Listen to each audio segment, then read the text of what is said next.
अच्छा students, matric class biology में आज हम डिस्कस करेंगे spinal cord, peripheral nervous system, neurons और रिफ्लेक्स एक्शन। ये चार टॉपिक हमने आज डिस्कस करने। तो सबसे पहले हमारे पास है spinal cord. Spinal cord butterfly shape की होती है। बटरफ्लाई आपने देखा होगा, उसके पर होते हैं, बीच में पतली सी होती है, साइड से मोटी मोटी सी होती है। तो बटरफ्लाई देखी होगी आपने, तो उसकी शेप बटरफ्लाई की तरह होती है। हमने देखी भी नहीं तो हमें थोड़ा पता नहीं होगा कैसी है, लेकिन होती है बटरफ्लाई की तरह ही। आप वैसे इमेजिन कर लें कि बटरफ्लाई की शेप जिस तरह से होती है, इसी तरह से स्पाइनल कॉर्ड होती है। बटरफ्लाई शेप की होती है। कहां से स्टार्ट होती है? एम हो गया है हमारे ब्रेन का एक पार्ट था, जिसे हमने कहा था मेडुला ऑब्लोंगेटा। इससे प्रीवियस लेक्चर में हमने डिस्कस किया है, नहीं पता तो जाके वहां से देख लो। तो ब्रेन का एक पार्ट है मेडुला ऑब्लोंगेटा, ब्रेन के नीचे वाले हिस्से में आता है। ये यहां से स्पाइनल कॉर्ड स्टार्ट होती है और ये पूरी एंड तक हमारे डाउन तक जा रही होती है, और ये वर्टिब्रल कॉलम के अंदर महफूज होती है। रीढ़ की हड्डी जो है ना, वर्टिब्रल कॉलम, उसके अंदर स्पाइनल कॉर्ड महफूज होती है। तो बटरफ्लाई शेप की होती है, मेडुला ऑब्लोंगेटा से डाउन जा रही होती है।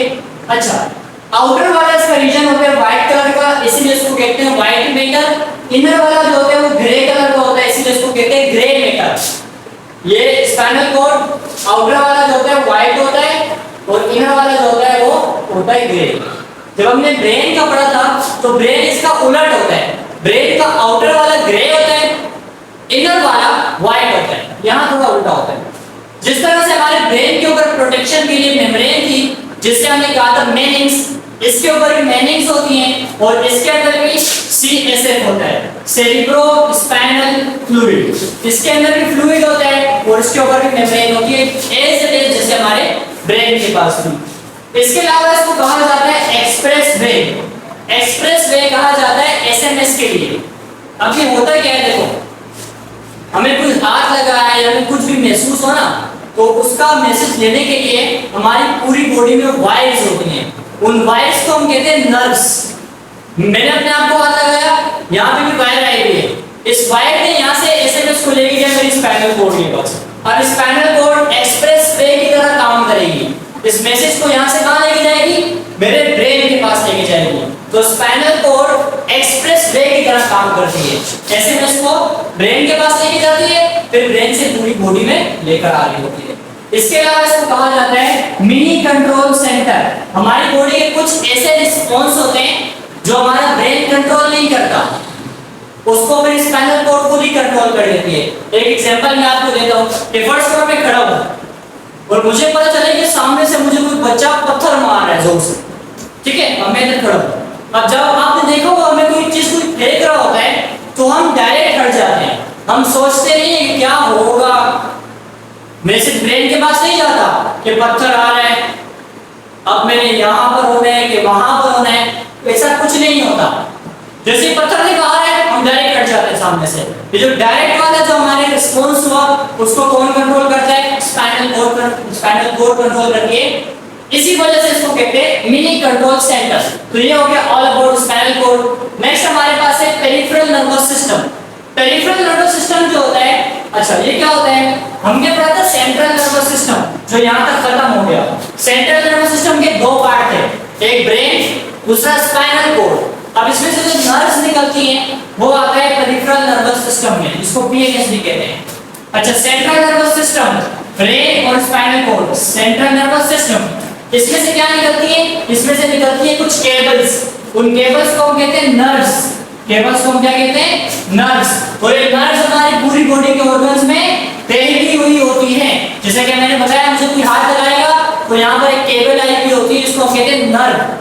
तो सेंट्रल नर्वस सिस्टम में से वायर निकलती है, जिनको हम कहते हैं नर्व्स, वो हमारी पूरी बॉडी के ऑर्गन्स में फैल जाती हैं। अच्छा, सेंट्रल पेरिफेरल नर्वस सिस्टम दो टाइप्स का होता है। एक होता है somatic nervous system, peripheral nervous system. दूसरा हमारे पास होता है ऑटोनॉमिक पेरिफेरल नर्वस सिस्टम। पहला वाला जो है सोमैटिक नर्वस सिस्टम, ये कंट्रोल कर रहा होता है स्केलेटल मसल्स को। ये ऐसी चीजों को कंट्रोल करता है जो हमारे इख्तियार में होती हैं। हमारे स्केलेटल मसल हमारे इख्तियार में, तो उसको कौन कंट्रोल करता है? Peripheral nervous system. दूसरा ऑटोनॉमिक नर्वस सिस्टम ऐसी चीजों को कंट्रोल जो हमारे तैयार में नहीं होती, जैसे कि हमारे पास इनवॉलेंटरी फंक्शन, डाइजेशन हो गया, रिस्पिरेशन ब्रीथिंग हो गया, डाइजेशन और भी बहुत सारे हमारी बॉडी की एक्टिविटीज होती हैं जो हमारे कंट्रोल में नहीं होती, उनको कौन कंट्रोल करता है? Autonomic nervous system. तो ये हो गया पेरिफेरल नर्वस सिस्टम। नेक्स्ट हमारे पास आता है न्यूरॉन, मोस्ट इंपॉर्टेंट है। क्या होता है ये? Cell of nervous system. हमारा जो पूरा नर्वस सिस्टम है, पूरा nervous system, brain, spinal cord, nerves, ये जिस सेल से मिलकर बनी होती है उस सेल को हम क्या कहते हैं? न्यूरॉन्स। तो न्यूरॉन्स क्या होते हैं? Cell of nervous system.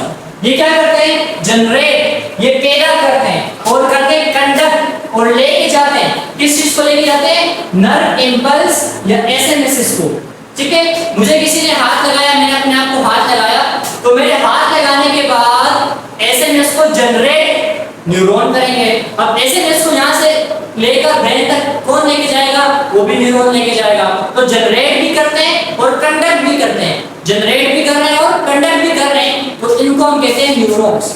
अच्छा, स्ट्रक्चर में हमारे पास चार पार्ट हैं। पहला पार्ट हमारे पास है सोमा, दूसरा है डेंड्राइट, तीसरा है एक्सोन, चौथा हमारे पास माइलिन शीट। स्ट्रक्चर देखो मैंने यहाँ बनाया हुआ है, ये कुछ चुड़ैल वगैरह नहीं है, ये न्यूरॉन है।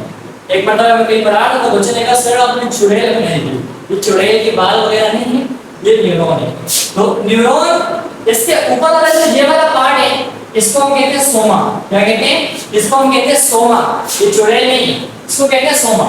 इसमें क्या होता है? इसमें होता है साइटोप्लाज्म, लिक्विड होता है, और इसमें न्यूक्लियस भी होता है।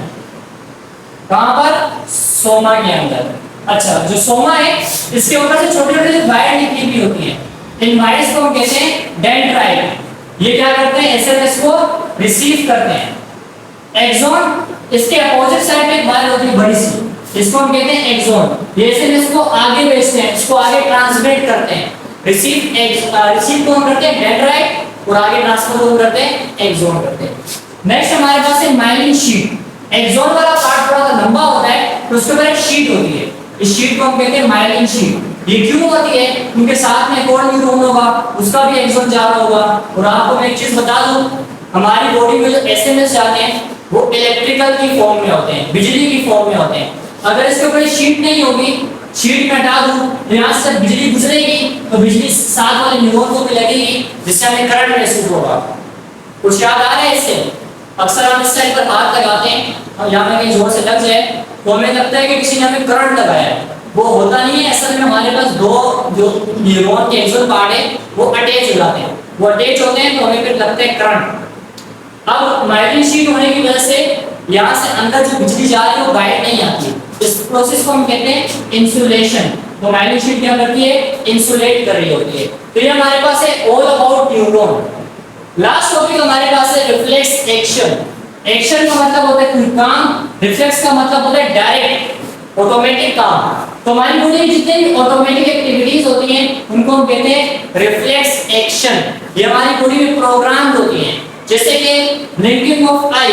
क्या हम लोग अपनी आंख को बार-बार कहते हैं कि तुम ब्लिंक हो, या हम जानबूझ के ब्लिंक करवा रहे होते हैं? ऑटोमेटिक हो रही होती है ना, वो ऑटोमेटिक वाले काम को क्या कहते हैं? Reflex action. इसके बाद है स्नीजिंग, छींक का आना। हमें हल्की सी नाक में गुदगुदी हो तो छींक आती है डायरेक्ट, हम तो नहीं बोलते ना छींक आए, ऑटोमेटिक आ जाती है। नेक्स्ट हमारे पास है कफ। हमें हल्का सा कुछ यहाँ पे खराश महसूस होती है तो हमें खांसी आ जाती है, ऑटोमेटिक है। तो ये हमारे पास जो ऑटोमेटिक एक्टिविटीज होती हैं इन्हें हम कहते हैं रिफ्लेक्स एक्शन। ठीक है, इनको कौन कंट्रोल करता है? ज्यादातर इनको कंट्रोल करता है स्पाइनल कॉर्ड। अच्छा, न्यूरॉन्स तीन टाइप्स के होते हैं। एक होता है सेंसरी न्यूरॉन जो उसको एसएमएस को लेता है, दूसरा होता है मोटर न्यूरॉन जो उसका आंसर लेकर आ रहा होता है, तीसरा होता है इंटर न्यूरॉन जो उन दोनों के बीच में होता है। ठीक है, फिर से देखो, मैंने हाथ लगाया, यहाँ से महसूस किसने किया? सेंसरी न्यूरॉन ने। ये फिर लेके जाता है ब्रेन के पास या स्पाइनल कॉर्ड के पास। ब्रेन और स्पाइनल कॉर्ड के अंदर होते हैं इंटर न्यूरॉन। सेंसरी ने मैसेज दिया इंटर न्यूरॉन को, अब वो उसको चेक करेगा, फिर वो आंसर भेजेगा। आंसर जो आएगा उसको कौन लेकर आएगा? मोटर न्यूरॉन लेकर आएगा। मोटर बाइक पे नहीं लेकर आएगा, मोटर न्यूरॉन आंसर लेकर आएगा। तो उसी से इसका नाम निकलता मोटर न्यूरॉन हो गया। ठीक है, तो यहाँ पर हमारे पास ज्यादा एक्टिविटी को, रिफ्लेक्स एक्शन को स्पाइनल कॉर्ड कंट्रोल कर रही होती है। जब ये मैसेज जिस रास्ते से जा रहे होते हैं उस रास्ते को हम कहते हैं रिफ्लेक्स आर्क। रिफ्लेक्स आर्क या आर्च की अक्सर बच्चे पढ़ते हैं, तो ये वो रास्ता होता है जिसमें रिफ्लेक्स एक्शन के एसएमएस आ रहे हो जा रहे होते हैं। तो स्टूडेंट्स आज हमने क्या डिस्कस किया? आज हमने डिस्कस किया स्पाइनल कॉर्ड जो बटरफ्लाई शेप की होती है, आउटर व्हाइट इनर ग्रे, मेनिंग्स होती है, इसमें सीएसएफ फ्लूइड होता है, एक्सप्रेस वे की तरह काम करती है और ये मिनी कंट्रोल सेंटर है। पेरिफेरल नर्वस सिस्टम क्या होता है? सेंट्रल नर्वस सिस्टम से कुछ वायर निकलती है जिन्हें हम नर्व्स कहते हैं। दो टाइप्स की होती है, एक होती है सोमैटिक, दूसरी होती है ऑटोनोमिक। तीसरा हमने पढ़ा न्यूरॉन जो हमारे पास नर्वस सिस्टम का सेल होता है, इसके चार पार्ट थे, soma, dendrite, axon, myelin sheath. Last में हमने डिस्कस किया रिफ्लेक्स एक्शन, तमाम ऑटोमेटिक एक्टिविटीज को हम कहते हैं रिफ्लेक्स एक्शन। तो स्टूडेंट्स ये था हमारा आज का लेक्चर, आई होप अच्छे से समझ में आया होगा। इंशाल्लाह मिलते हैं नेक्स्ट लेक्चर में, तब तक के लिए अल्लाह हाफिज़।